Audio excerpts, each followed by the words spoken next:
아멘. 할렐루야. 좋은 아침입니다. 오늘 이 하루도 우리 주님과 함께 행복한 하루 되시기를 축복합니다. 우리 오한의 권사님 돌아가셨어요. 하나님께서 부르셨죠. 살고 죽는 것이 사람의 뜻대로 되질 않아요. 그래서 이것을 하나님께 맡기는 거죠. 하나님이 살고 죽는 것은 하나님께 달려 있다고 그러잖아요. 그래서 이것을 우리는 하나님의 주권을 인정하는 믿음이다 이렇게 얘기를 해요. 그래서 우리가 살고 죽는 것은 하나님께 맡기고 거기에 복종하고 순종하며 나가야지요. 그걸 하나님의 주권이라 우리가 이렇게 얘기를 합니다. 그래서 종종 우리 믿음의 사람들의 믿음은 어떤 믿음이어야 하느냐 하면 하나님의 그 주권을 인정하고 거기에 복종하고 순종하며 나아가는 게 중요해요.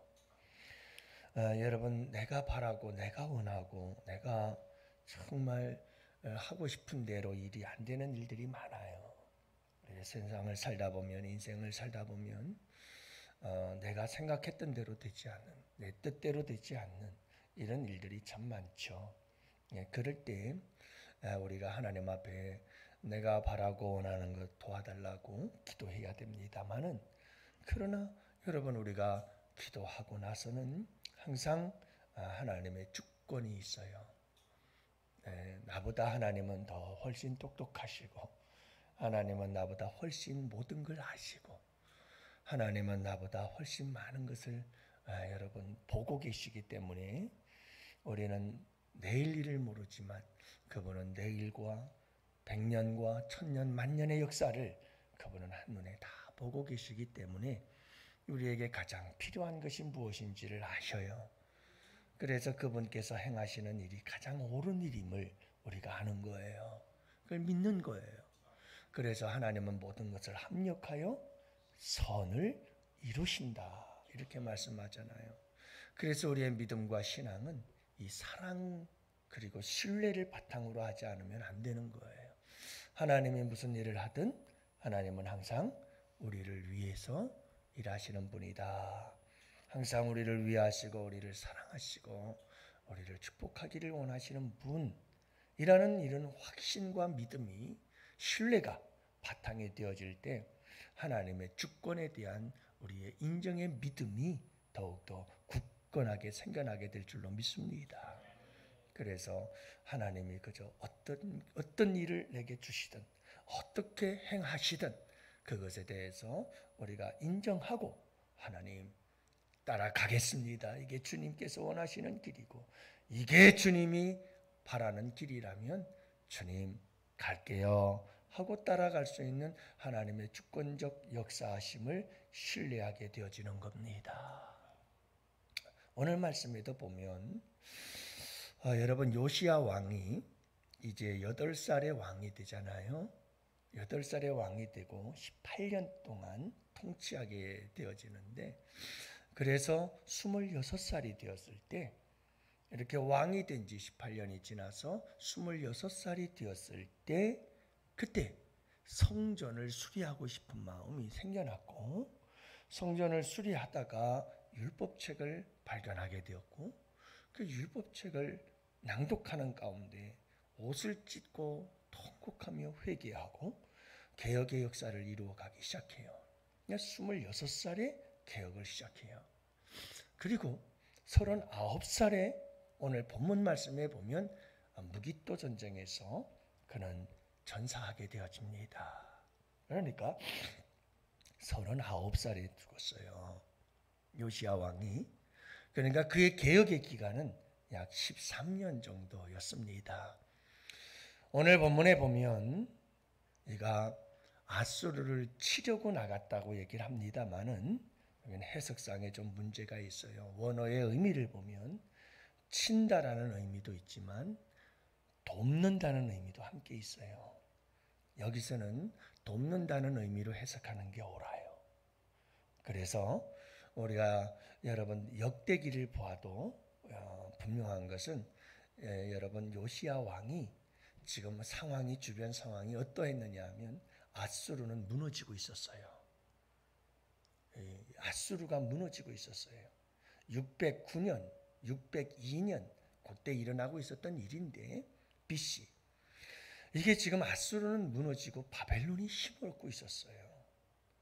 그래서 이 애굽의 바로느고는 이 두 나라 중에서 아수르를 돕기 위해서 바벨론이 강성해지면 이 바벨론에 의해서 여러분 자기 애굽도 위협해지는 상황을 파악하고 바로느고가 아수르를 어떻게든 도와서 아수르와 바벨론이 서로 견제하는 상황이 되어져야 애굽도 안전하다 생각하고는 이 아수르를 돕기 위해서 유브라데 강까지 가기 위해서는 반드시 유다 나라를 거쳐야 되는데 지금 그 유다를 거쳐서 가려고 하자 여러분 이 유다 왕 요시아가 바벨론 쪽이었어요. 왜냐하면 아수르가 이스라엘도 정복하고 그리고 계속해서 유다 나라를 괴롭히지 않았어요. 그러니까 요시아 왕은 그걸 원치 않았어요. 아수르가 다시 재개하는 것을 원치 않았어요. 그래서 요시아가 이 바로느고와 싸우기 위해 나갔던 거예요. 그러다가 이 전쟁에서 그만 39살에 죽게 되는데 13년밖에는 개혁의 역사를 이루질 못했어요. 그러나 여러분 한번 므낫세를 보세요. 므낫세는 12세의 왕이 되어서 55년 동안 통치했어요. 여러분 이 므낫세는 55년 동안 왕이 되어 통치하면서 그 기간 동안에 어마어마한 악을 저질렀어요. 성전 안에까지 우상들을 갖다 세워놓고 우상의 제단을 만들어 놓고 이런 온갖 죄악을 저질렀던 므낫세. 온 나라 구석구석 제단 세우고 우상 세우고 또 여러분 그 우상을 섬기는 제사장들 막 세워놓고 난리도 아니었어요. 난리. 55년 동안 그 짓을 했는데 13년 동안 요시아 왕이 개혁을 한다고 열심히 했지만 그게 되겠어요. 그래서 여러분 므낫세에 대해서 성경이 뭐라고 말합니까? 하나님께서 말씀합니다. 요시아가 개혁을 이루었지만 이스라엘을 버린 것처럼 유다도 내가 버릴 것이다. 이렇게 말씀하십니다. 돌이킬 수 없는 하나님의 주권적 계획의 역사가 이루어지고 있는 겁니다.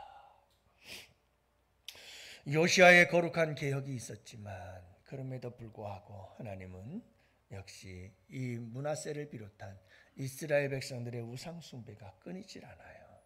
결국 하나님께서 계획하시고 주도하신 바에 의해서 이스라엘 백성들은 마침내 586년 BC 결국 바벨론에 의해서 멸망을 당하고 다 포로로 끌려가고 마는 비극적인 역사를 맞이하게 되어집니다.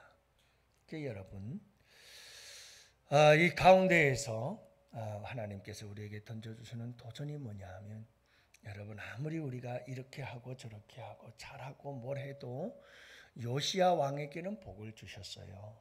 그래서 그에게는 내가 열조 가운데 들어가 편히 쉬게 될 것이다. 그래서 이스라엘의 그 파멸과 멸망의 모습을 유다의 그 멸망의 모습을 보지 않도록 해주시는 것이 하나님께서 요시아에 대한 배려였고 축복이었음을 알 수가 있는 거죠. 그래서 그는 개혁의 역사를 이루다가 편하게 열조의 조상들과 함께 묻혀 편안한 잠을 자게 되잖아요. 이게 여러분 하나님께서 개혁을 한 자들에게는 하나님께서 주시는 귀한 축복이었어요. 하지만 인류 역사 속에 유다의 역사 속에 하나님은 큰 틀 안에서 하나님의 계획의 역사를 이루어 가신다. 하나님은요 누가 뭐라고 그래도 하나님의 계획하신 그 계획에 따라서 주권적으로 다 이루어 가셔요. 그 하나님의 주권에 우리가 따라갈 수 있는 믿음이 우리 하나님의 주권을 인정하는 믿음이라는 거예요. 여러분 이 믿음을 가지고 날마다 승리하며 살아가는 우리 복된 성도님들 되실 수 있기를 축복합니다. 왜 이렇게 하십니까? 왜 저렇게 하십니까? 자꾸 따지기 시작하면 내 삶이 굉장히 괴로워져요. 여러분, 주님이 우리에게 주님의 뜻을 따라 이루어 간다는 사실을 잊지 마시기 바라요. 그래서 얼마 전에도 제가 설교를 드렸습니다마는 진흙과 토기장이의 이야기는 하나님의 주권에 대한 아주 대표적인 이야기예요. 여러분, 하나님은 토기장이시고 우리는 진흙과 같아요. 여러분, 우리 진흙과 같은 우리를 진흙을 가지고 토기장이가 그릇을 만드는데 어떤 그릇을 만들든 그 토기장이 마음 아니겠어요? 여러분, 진흙이 왜 나를 가지고 이런 그릇 만들었나요? 하고 따질 수가 있겠습니까? 이건 여러분, 진흙을 가지고 토기장이가 어떤 그릇을 만들든 그것은 토기장이의 마음이다. 토기장이의 주권이다. 라고 하는 사실을 이야기를 해요. 그러니까 여러분, 우리는 진흙과 같은 존재요. 하나님은 토기장이어서 하나님의 주권을 가지고 우리를 만들어요. 하지만 우리를 가지고 장난을 치는 분은 아니시죠. 우리를 인격을 존중하고 우리를 존귀히 여기는 하나님이시로서 여러분, 그분이 어떤 그릇을 만들든 그것은 그분의 주권이다. 주권에 대한 또 한 가지 이야기가 있다면 그건 욥이에요. 욥은 하나님의 주권을 인정할 줄 아는 믿음을 가졌어요. 그래서 욥을 하나님께서 치시기 시작합니다. 사탄 마귀를 통해서 허락하지요. 그러자 여러분, 욥에게 어떤 일이 벌어지나요? 동방의 갑부였던 이 욥이 하루아침에 거지가 되고 말았어요. 거기에다 여러분, 자녀들, 그 사랑하는 자녀들이 하루아침에 다 죽었어요. 그리고 자기 몸은 건강했던 그 몸은 몸이 병들어 정말 처참한 모습이 되고 말았어요. 개들이 와서 헌대를 핥는 이런 처참한 모습이 되어버리고 말잖아요. 그때 욥이 고백하는 고백이 뭐냐면 주신 자도 하나님이시요 취하신 자도 하나님이십니다. 절대 하나님의 주권을 인정하는 믿음이었던 거예요. 재물도 하나님이 주셨다. 하나님이 취하신 거예요. 자식들도 하나님이 주셨다. 하나님이 취하신 거예요. 내 건강도 하나님이 주셨다가 하나님이 취해 가셨으니 난 그저 하나님을 찬송할 뿐입니다.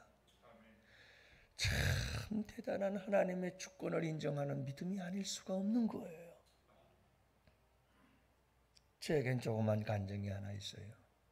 우리 딸아이가 선천적으로 심장병을 앓고 5가지 심장병을 가지고 태어나서 수술을 하기 시작하는데 그 당시만 해도 저에게의 담당 의사가 이건 세계에서 10번 정도나 수술했을까 말까 한 이런 질병이어서 어떻게 될지 모르겠습니다 하는 얘기를 하는데 참 절망적이었죠. 그때 하나님께서 주신 말씀이 욥의 고백이었습니다. 하나님, 주신 이도 하나님이시고 취하시는 이도 하나님이시오. 딸을 주신 이도 하나님이시오. 딸을 취해 가신다면 하나님의 주권을 인정하고 하나님께 돌려드리겠습니다. 그런 믿음을 가지고 그 절망과 슬픔과 고통들을 이겨낼 수가 있었어요.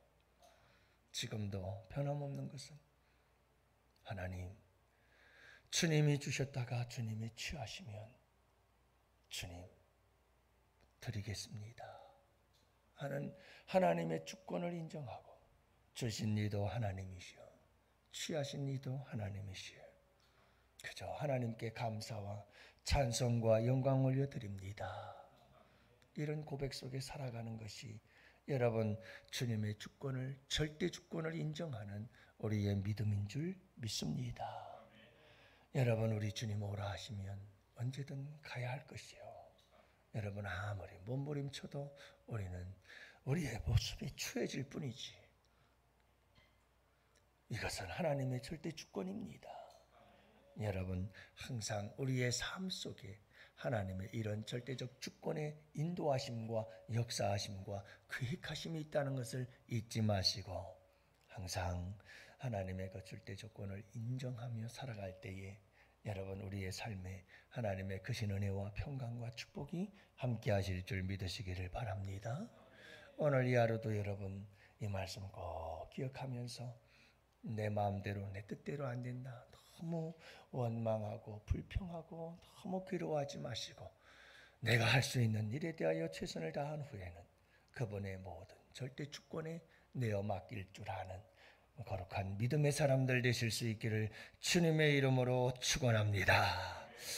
오늘도 여러분 함께 우리의 환우들을 위해서 기도하고 수능을 준비하는 청년들을 위해서 기도하고 나아가서 여러분 임직자들 하나님 성령의 사람 사랑의 사람들이 되게 하여 주옵소서. 여러분 다 같이 함께 기도하시고 이 특별 새벽 기도 기간 동안 하나님 역사하여 주시고 우리의 기도를 들으사 주님 만나게 하시고 주님 사랑 경험하게 하시고 간증자여 고백자로 살아가고 예수 전하는 자 되게 하여 주옵소서. 다 같이 함께 두 손 들고 주여